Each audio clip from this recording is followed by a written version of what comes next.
If we're looking at the outlook for Europe and the Eurozone, there are some positives and some negatives. Given the policies of the European Central Bank, there is a cyclical recovery, quantitative easing, negative policy rates, a weaker euro, weaker spreads in the periphery, bond yields lower in Germany, oil at $30 barrel rather than 100. There is a cyclical recovery, but inflation remains stubbornly low.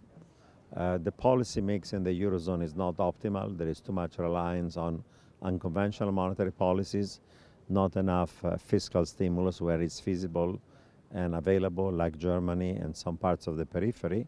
And of course, structural reforms to increase potential growth are occurring more slowly than desirable and optimal. On top of it, there are now a wide range of political and geopolitical risks that affect the Eurozone. There is still this migration refugee crisis. If it gets worse, it could be the end of the Schengen agreement. The position of Angela Merkel in Germany is more fragile than the past. There will be a referendum on Brexit in the UK.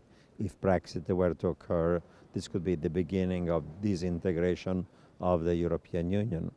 Even the risk of Grexit has not been eliminated. Maybe Greek exit from the Eurozone has been postponed.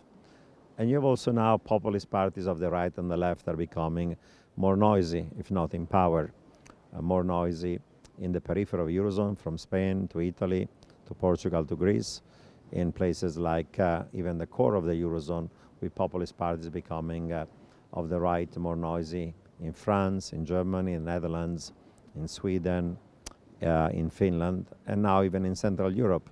Look what happened in Hungary with Orban and Kaczynski in Poland.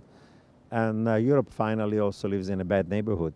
Close to the Middle East is burning, Russia, Ukraine, and Russia more aggressive. And unfortunately, the risk of terrorism, like we saw recently in Brussels and a few months ago in Paris, is still a looming risk for Europe as well.